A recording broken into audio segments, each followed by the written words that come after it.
arrived. Bhuvanam, the universe. Punanaha, those who can sanctify. Mahanubhavaha, great minds. Munayaha, thinkers. Sasisyaha, along with their disciples. Prayena, almost. Tirtha, place of pilgrimage. Abhigama, journey. Apadese, on the plea of.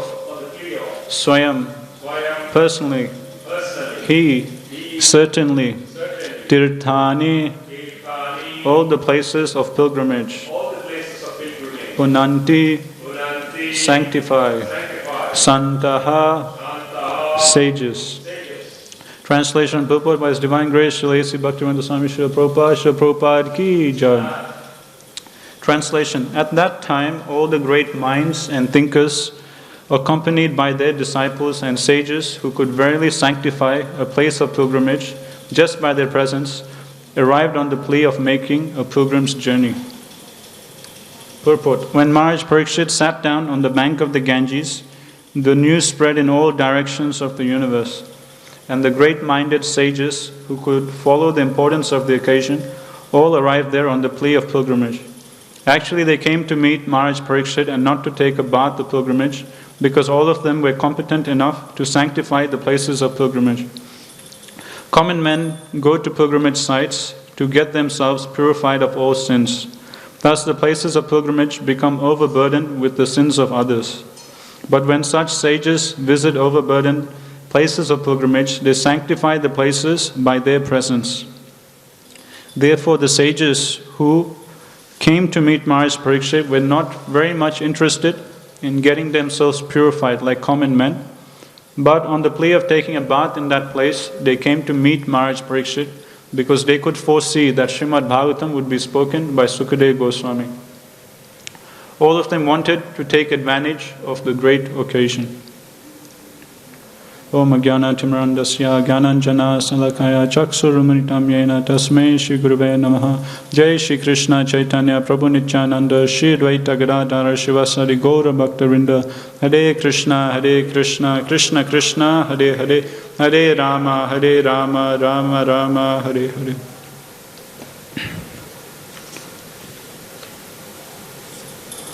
Hare Krishna everyone. Thank you for coming to Srimad Bhagavatam class today. So, we're just at the start of the last chapter of Canto 1, Appearance of Sukadeva Goswami. So, at the start of this chapter, we saw how, after the previous chapter, we ended with Shringi cursing Maharaj Parikshit, and then we were hearing how Shringi's father, Samika Rishi, he was correcting his son and chastising him, that making him realize that what he actually did was a great offensive act to announce such a great curse on the king, who is a pure devotee of the Lord, just for a small, tiny offense. And in this chapter, it starts off by giving us a glimpse into the mind of Maharaj Parikshit. So in this chapter, we saw how Maharaj Parikshit internally, he is very much repenting what he has done. And he's feeling very bad for what he's done, and in his mind, he's thinking that, okay, I have offended a great devotee of the Lord, a great Brahmana. So he knows the Shastras, so he knows that when one commits some kind of offensive act, naturally there will be some karmic reaction. And Maharaj Parikshit, he's desiring that such punishment from the Lord come quickly upon him. And he's wishing that this punishment that comes doesn't affect the rest of his family, but just affects him. So in this way he's thinking and very much repenting. And as he's repenting, a messenger comes from Samika Rishi. So Samika Rishi, obviously he knows that his son has cursed Maharaj Parikshit that he will die in 7 days. So Samika Rishi, he's feeling very much bad, and he's also very much regretting his son's actions. But anyway, he sends a messenger to the king to tell him that this is unfortunately my son, being puffed up, without having any sense, he has cursed you, and now you have to die in 7 days. So Samika Rishi, he sends a messenger so the king could prepare himself. So only if the king knows, that in 7 days he was going to die, then he can prepare himself to go back to Godhead. And this messenger is providing the message from Samika Rishi, and Maharaj Parikshit, he could see that this sage Samika Rishi, he's feeling very much regretful. And Maharaj Parikshit, actually, he was thinking of going back to the ashram of Samika Rishi and personally, apologizing, offering obeisances and begging forgiveness from the sage. But Maharaj Parikshit, being very sensitive, he could understand that this sage Samika Rishi, he's feeling very bad for what his son has done. And he knows that Maharaj Parikshit understands that if he personally goes in front of Samika Rishi, he'll be very much embarrassed. And it will be like a disservice to Samika Rishi. So Maharaj Parikshit, he doesn't want to embarrass Samika Rishi further, so he doesn't personally go and meet the sage and say sorry. So when Maharaj Parikshit gets this news, what does he do? He immediately gives up his kingdom, his worldly duties, his family, friends, everything. He just gives up, just like that in a second. And immediately he goes to the bank of Ganges. And Prabhupada in his purports, he was explaining how although Bhagavatam is saying Maharaj Parikshit went to Ganga, according to Jiva Goswami, it's most likely the river Yamuna, because Maharaj Parikshit's kingdom was in Hastinapur, so naturally Yamuna is going through Hastinapur. And second reason Prabhupada gives is Yamuna is much more, in comparison to Ganga, Yamuna is much more pure. And Prabhupada is quoting from the Puranas how the sanctity of Ganga, if you times it by 100 times, that's the purity of Mother Yamuna. And also a few days ago, Ghanshyam Prabhu, he gave a whole class, it was like a seminar on the glories of Mother Yamuna, or the river Yamuna. And so he goes there, and he takes shelter, he gives up all of his worldly duties, and just like a renunciate, he gives up his whole kingdom just in a second, and he immediately goes to the bank of the Ganga, or Yamuna.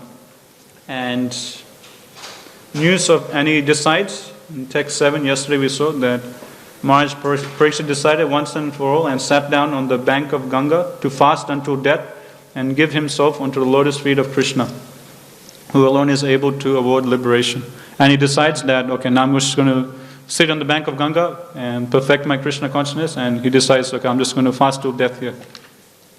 And in today's verse we hear how this news of Maharaj Parikshit being cursed, that in 7 days he will die, and this news that Maharaj Parikshit has given up his kingdom and now he's sitting on the bank of Ganga and he's going to fast till death, it's spread all over the universe. So from this we can see how great of a personality Maharaj Parikshit was. His glories, were known throughout the universe. And when residents from all over the universe, all the great sages and rishis, when they heard this, immediately, today's verse we're hearing, at that time, all the great minds and thinkers, accompanied by their disciples and sages who could verily sanctify a place of pilgrimage just by their presence, arrived there on the plea of making a pilgrim's journey. So now we're seeing in today's verse how when this news came to all these sages in different planetary systems, they immediately stopped what they're doing and they immediately started coming to planet Earth, to the very spot where Maharaj Parikshit was sitting. And Prabhupada is writing that these great sages, they're so powerful that they themselves can purify pilgrimage sites. So it's not that they're coming to planet Earth just to take bath in Ganga and purify themselves further. Prabhupada is saying they're beyond that. They're so pure that they purify Ganga and Yamuna themselves. So it's not for that reason they're coming.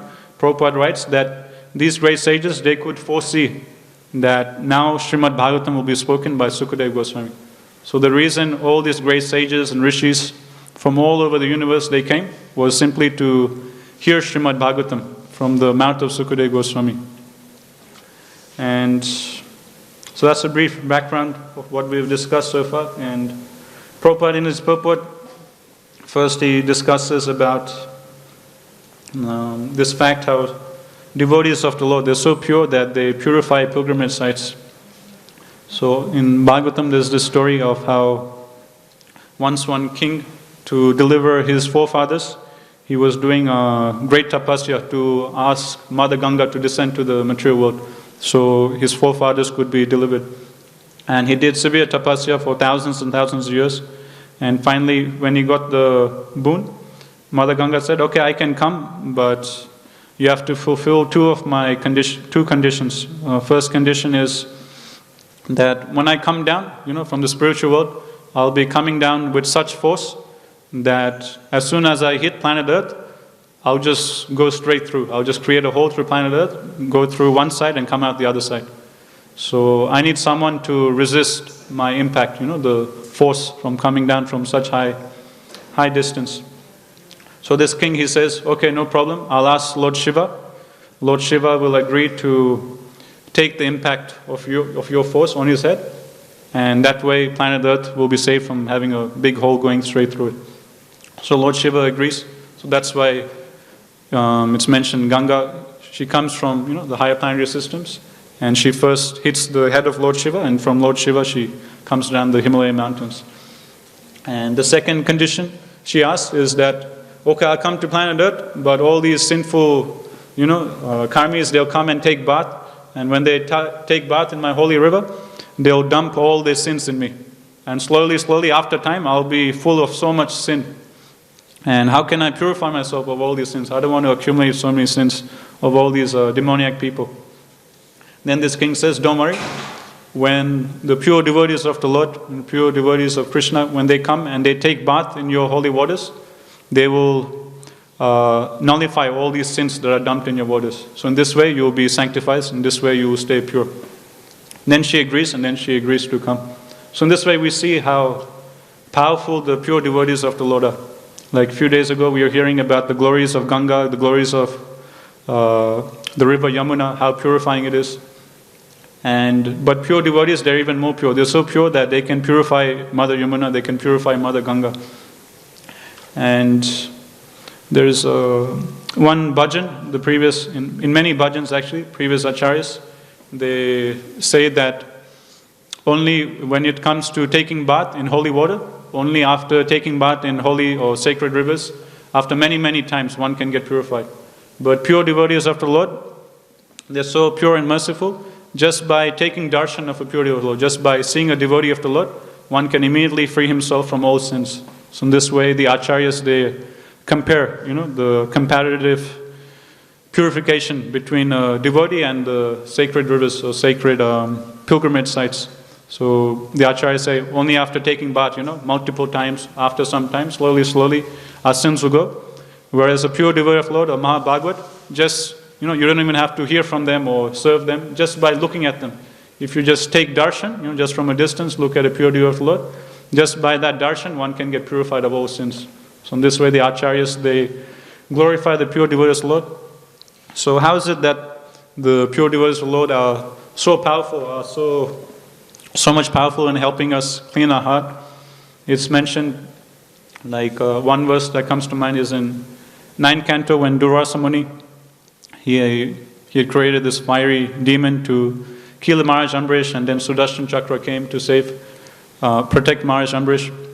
And Durvasa Muni was running for his life, and all around the universe no one could help him. Finally he went to Vishnu, and then Vishnu, it's a very nice section in 9th canto, Vishnu gives very nice verses explaining how dear his devotees are to him. And in one verse, Vishnu is saying that I'm always in the heart of my devotees, and my devotees are always in my heart. I don't know anything else apart from my devotees, and my devotees don't know anything else apart from me.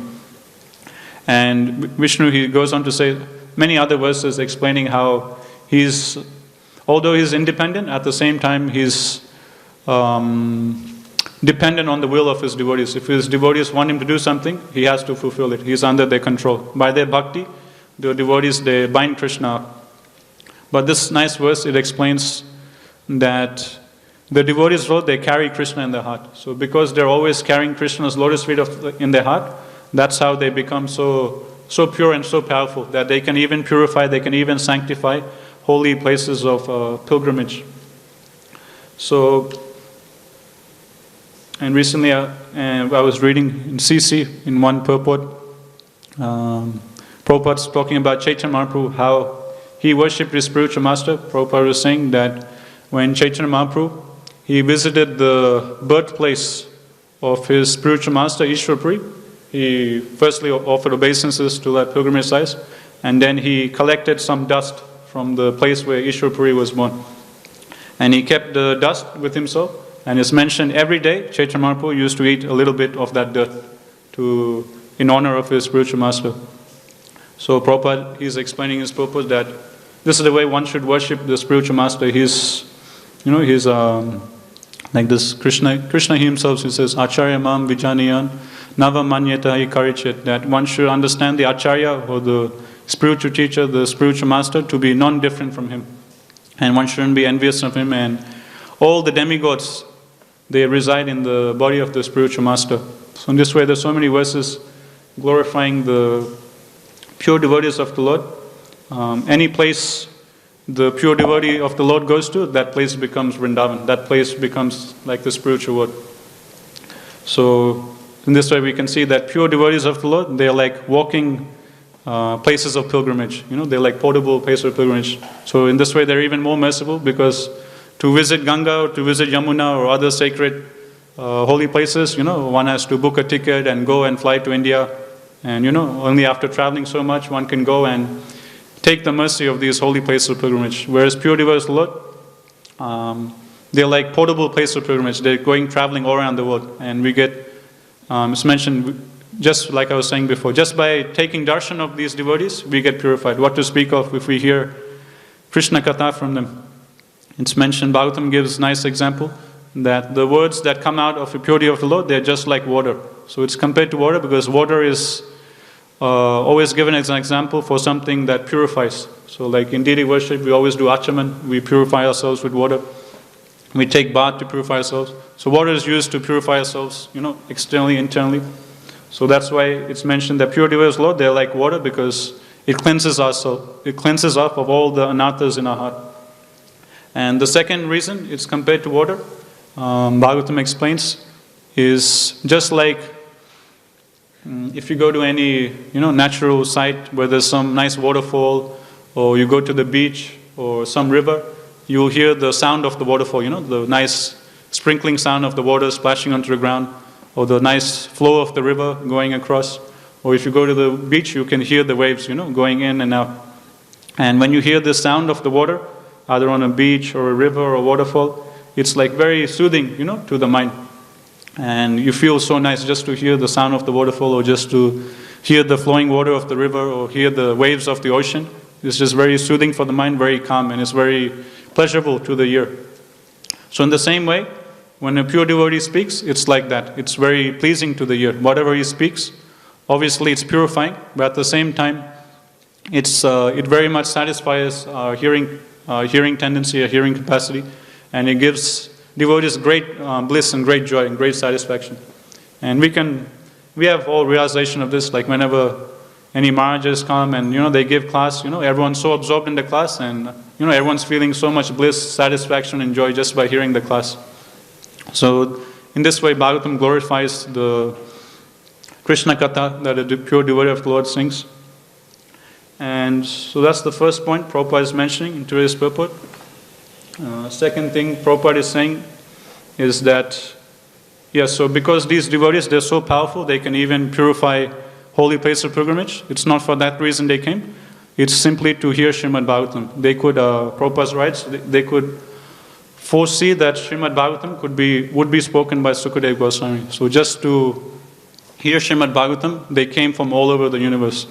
So one other thing we can take from this is how much eager we should be to hear Srimad Bhagavatam. Srimad Bhagavatam is no ordinary book. We're seeing that these sages and rishis, it's not like they were living in some villages close by, or they were living in the same kingdom. But no, Bhagavatam explaining they came from all over the universe, not even from other countries or continents. From all over the universe, they're coming just to hear Srimad Bhagavatam. And in tomorrow's verse, we'll see some of the names here, like Atri, Chavana, Sardvan, Aristanemi, Brigu, Vasista, Parasara, Viswamitra, Angira, Parshuram, and so on. So this is how great Bhagavatam is, that just to hear Srimad Bhagavatam, all these great sages, and it's not that these great sages are coming, all these great sages, they're actually liberated souls. So from this we see that it's not that Srimad Bhagavatam is only for conditioned souls, but also for liberated souls. Even they take joy in hearing Srimad Bhagavatam. This is mentioned at the start of Bhagavatam, like the third text. Nigama kalpaturu galitam palam sukhamukha amrita javasamitam pibata bhagavatam rasamalayam muhuroho rasika bhuvi bhavukaha. So in this verse, Bhagavatam explains that Nigama kalpaturu, that this Srimad Bhagavatam, it's the ripened fruit of the Vedic desire tree. And because it's coming from the lotus mouth of Sukadeva Goswami, it's become even more relishable. It's become even more tasty, even more sweet. And those who are actually wise, those who are actually intelligent, they take shelter, or they relish the nectarian message of Srimad Bhagavatam. And in this verse is mentioned that even liberated souls, they take great bliss in hearing Srimad Bhagavatam. And I think earlier on in this canto, there was one section where the sages, they asked this question: why is it that Sukadeva Goswami, he was like a liberated soul, so how come, why did he hear Srimad Bhagavatam? And then that famous verse is given, or the Atma Rama verse, explaining how Srimad Bhagavatam, it's even relishable for the Atma Ramas, even those for liberated souls, even they take relish of this. And we were hearing previously, Ghanshyam Prabhu is giving the example from Bhagavad Mahatmya, how in Bhagavad Mahatmya there's stories of how like Lord Shiva, he is given the devotional service to, to help with the cosmic annihilation. And he's wondering, how can I get the strength to do my service properly? So he comes to Krishna, you've given me such a great service to do. I'm not sure how can I do this properly. What can I do to do my service properly for you? And Krishna tells him, just read Srimad Bhagavatam, all your problems will be solved. And then, so in this way we see that even Lord Shiva, he's hearing Srimad Bhagavatam. And then Brahma comes, okay, Krishna, you've given me the service to create the universe. This is such a big task, When I do this task, naturally pride will come, How can I do my service properly and not get overcome by pride? And then Krishna again gives him the same instruction. You just hear Srimad Bhagavatam and all your problems will be solved. And then Vishnu, he himself comes. And he also puts forward, and then again Krishna, he again says that just hear Srimad Bhagavatam and all your problems will be solved.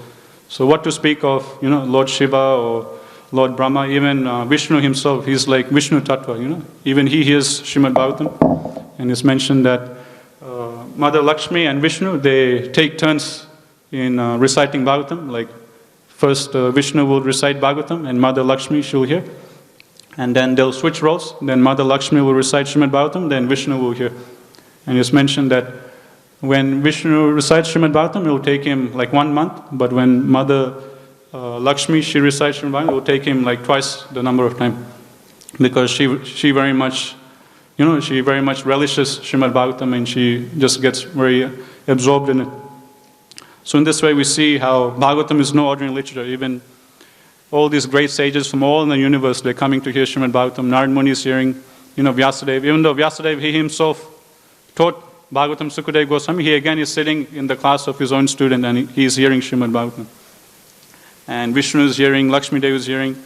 Chaitanya Mahaprabhu, he himself used to hear Srimad Bhagavatam. Gadadhar Pandit mentioned we should pray to Gadadhar Pandit to get a taste for Srimad Bhagavatam. So that's what we should pray to Gadadhar Pandit. And he was always absorbed in hearing Srimad Bhagavatam, and Gadadhar Pandit's always none other than Srimati Radharani. And Chaitanya Mahaprabhu is Krishna, and all these great personalities, we see that they're taking shelter of Bhagavatam. So from this we see, how much more we should be eager to hear Srimad Bhagavatam. And if we keep on daily hearing Srimad Bhagavatam, Bhagavatam explains that all these anathas, everything that's in our heart, all of these things will go away. And love for Krishna, pure love of Krishna will be awakened in our heart. And again, like Ghanshyam Prabhu was mentioning 2 days ago about the 4 Kumaras, they were all the way there, in the highest planetary system, like in Brahmaloka, and they went all the way from the highest planetary system to the lowest planetary system just to hear Srimad Bhagavatam, which is quite a long distance, right? The diameter of the universe is like 4 billion miles, so we travel such a great distance just to hear Srimad Bhagavatam from Lord Sankarshan. So like this, there's so many references given of the glories of Srimad Bhagavatam. So when the sages, they hear that, okay, now this glorious Bhagavatam will be spoken by Sukadeva Goswami, immediately they come to hear Srimad Bhagavatam. So, okay, that's the next point I was mentioning.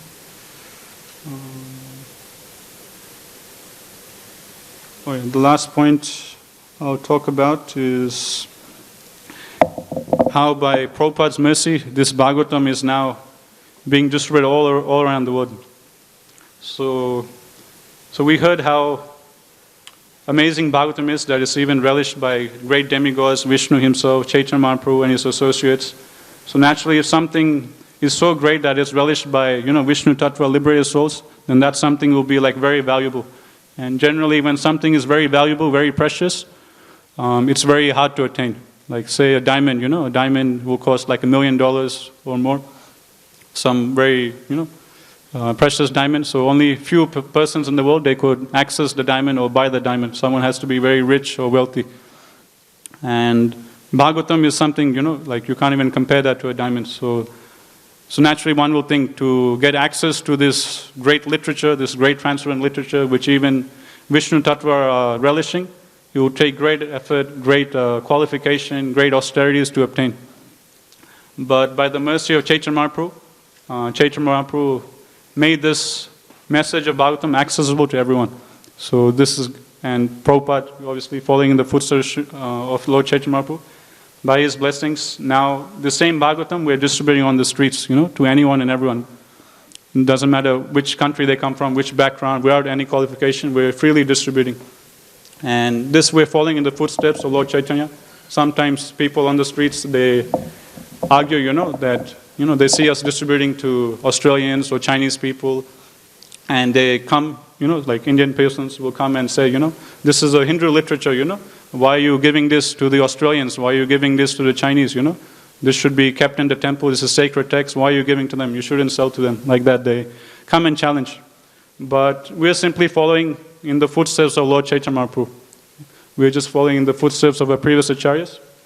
And Lord Chaitanya Mahaprabhu, he taught by his example. It's given in Chaitanya Charitamrita that when Krishna came, along with him, he bought the storehouse of love of Godhead. But that storehouse of love of Godhead was sealed and no one could access it. But when the Pancha Tattva, they appeared in this world 500 years ago, they broke open the seal. They broke open the door of the storehouse of love of Godhead. And after breaking open the storehouse, they immediately go rushing in and they start relishing the nectar, the fruits of love of Godhead from the storehouse. Then after they themselves relish love of Godhead, then they come out, and it's given in Chaitanya Charitamrita, that they then start freely distributing love of Godhead to anyone and everyone. And it's mentioned they started flooding the entire universe in an ocean of love of Godhead. And it's given that in this flood, all kinds of persons, young men, old men, children, women, Shudras, Chandala, whatever, anyone and everyone was drowned in this ocean of love of Godhead. So Prabhupada in his purports, he writes that this is the mood of the Pancha Tattva, that they want this message of Krishna consciousness to be given to anyone and everyone, whether they qualified or not qualified, doesn't matter. They just want to spread this message everywhere and everywhere, anywhere and everywhere. And Prabhupada's writing that we're adopting the same mood. So we're following in the footsteps of Pancha Tattva and we're freely giving this without any discrimination to anyone and everyone. And Prabhupada, he's challenging, those smarta brahmanas. They're complaining, how can you give Diksha or Brahmin initiation to these American and Europeans? How can you award them sannyas? They're not born in Brahmana families. And Prabhupada, he challenges that we're just simply following in the footsteps of Chaitanya Mahaprabhu, who's Krishna himself. Chaitanya Mahaprabhu himself is freely distributing, so we're also following in his footsteps. In this way, Prabhupada, he defends the Hare Krishna movement. And then it's given that as this flood of love of Godhead was spreading all over the universe, the seed desire of material enjoyment was slowly starting to go away. So in his purport, Prabhupada is explaining that generally when there's a flood, the water, it seeps down into the ground. And when it seeps down into the ground, the seeds that are in the ground, it affects the seeds. So the seeds, they don't fructify or grow up. Just like Prabhupada explains, when you fried some seeds, then it won't grow to a plant again. So in the same way, it has a similar effect. Prabhupada writes, when there's a flood, the water just sinks into the ground, and all these seeds that are on the ground, they get affected, so they can't grow anymore.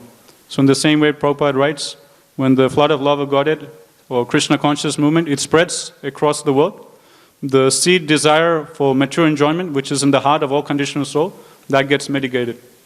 And Prabhupada writes that in this way we can see that the more that the Krishna consciousness movement expands, the more we'll see the material desires of people reducing. The more we'll see the tendency of material enjoyment reducing. And I remember once, His Holiness Bhakti Rasayana Sagar Maharaj, he was giving a practical example of how we can see the effects of Krishna consciousness on a global scale. He was saying how previously in the olden days, in the 80s, or 70s, when devotees would go on the airplane, smoking was allowed. So they would have to sit through, 8-hour, 12-hour flights with persons smoking cigarettes. And smoke was, right throughout the plane. And it was considered something very cool or very good, But now you see, the government itself is putting all these very terrible pictures of persons, lungs or whatever, trying to get people to stop smoking. And there's so many phone numbers, this helpline, that helpline, call this number, call that number, stop being addicted to cigarettes. So the government itself is endorsing so many different programs to help people from stop smoking. Government itself is putting forward so many restrictions, no smoking in airplanes, no smoking in workplaces.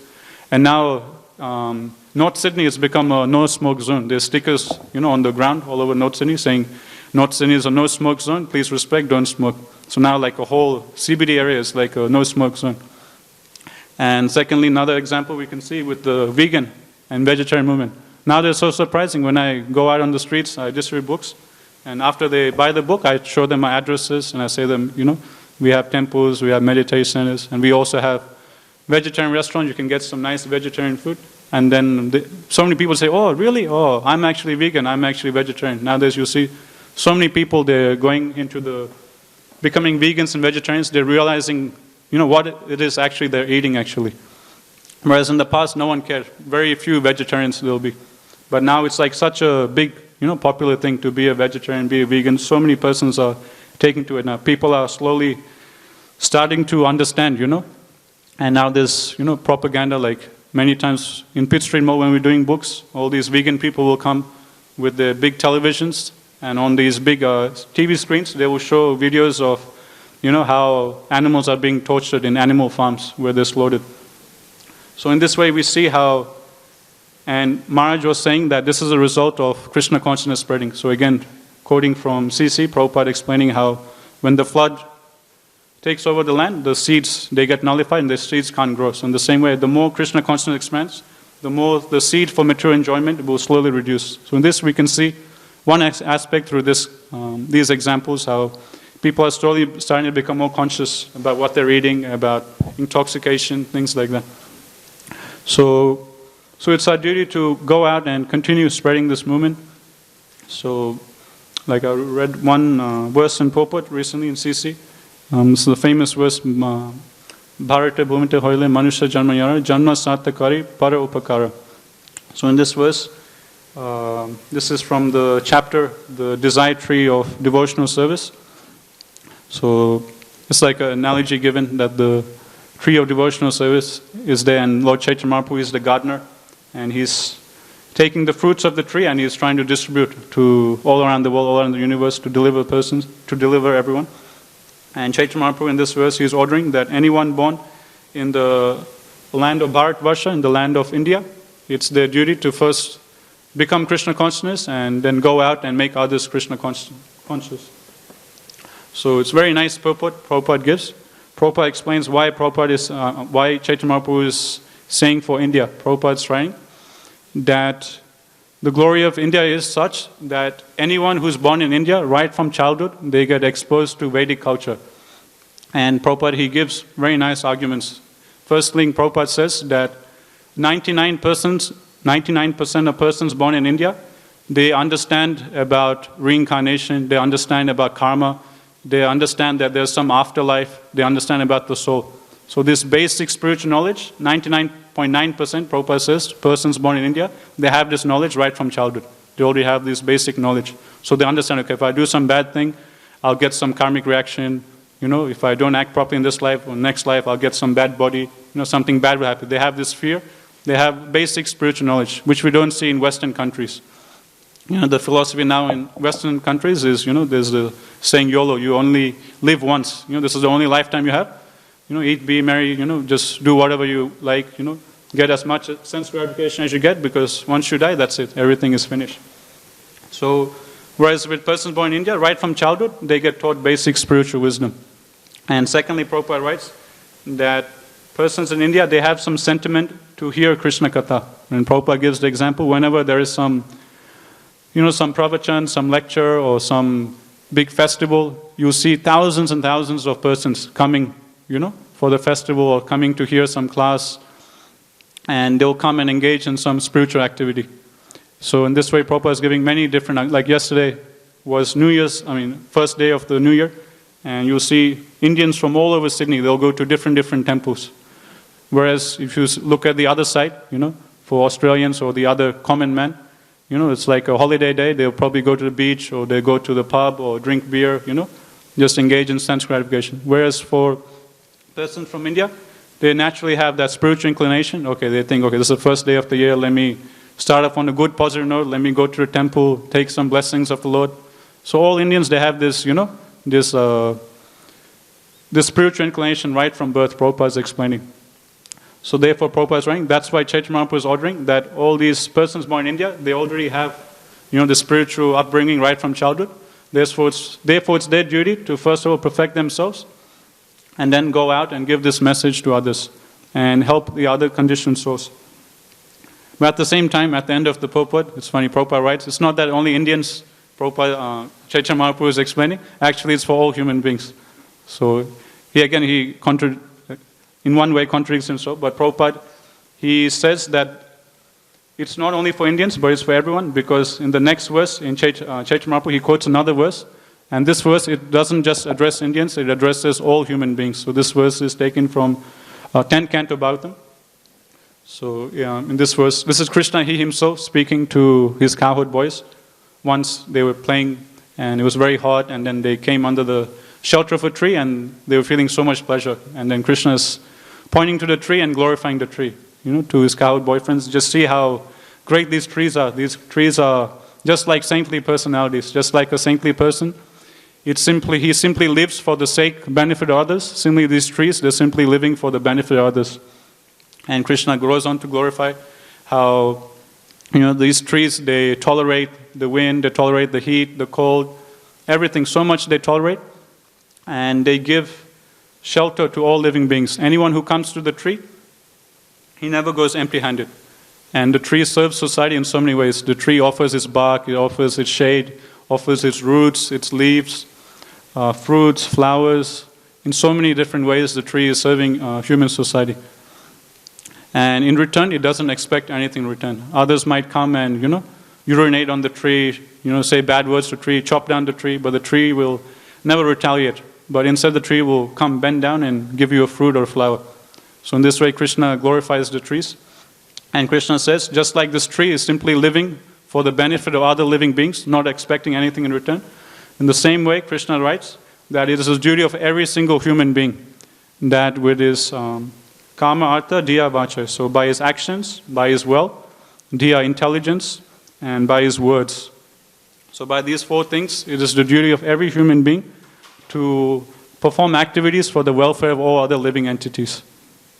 So in this way, we can see that it's not only just for Indians that they have this responsibility to go out and preach and share this message of Krishna consciousness with others, but also Krishna, he himself is announcing that it's actually the duty of every single human being.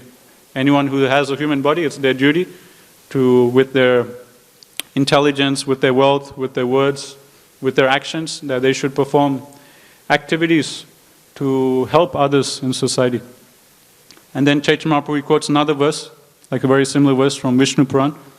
And it says the same thing, but there's one extra word given of mind. So even mentally, one should engage his mind for the welfare of other beings also. So how do we engage our mind? We can always be thinking, what can I do, how can I be a better book distributor, a better preacher, how can I organize the Harinam or this and that to bring more devotees closer to Krishna consciousness. Like it's given, Prabhupada, he would give so many different analogies of body and soul. So one time one devotee asked Prabhupada, Prabhupada, how do you come up with so many analogies and examples, about body and soul and so many other things? And Prabhupada writes, because I'm always thinking about it. So Prabhupada, during the day, he will always be thinking, what example could I give so these foolish persons could understand they're not the body, they're the soul. So whole day Prabhupada will be thinking of this, and sometimes mentioned that when Prabhupada will be translating Bhagavatam, sometimes just to try and give a synonym for one word or translation for one verse, he would spend a whole day just to think, of the right appropriate words to choose so common men can understand. So in this way we see the devotees, not only do they engage their words, intelligence, actions, but even mentally, their mind is always engaged in thinking of how they can help other persons, actually.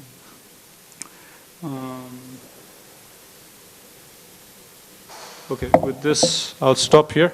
So we have just a few minutes left. If there's any questions or comments by anyone. Okay. Yes.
I don't want to live causing harm to other person or the cause of other person like that.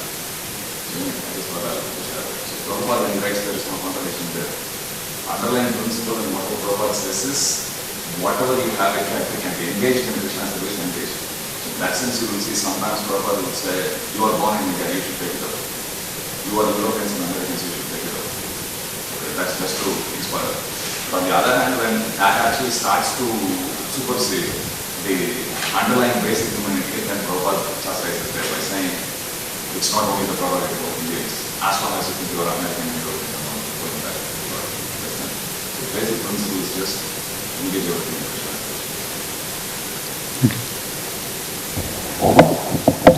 Thank you. Granth Srimad Bhagavatam ki jai, Jaguru Shri Prabhupada ki jai, Jai Gaur Premanande.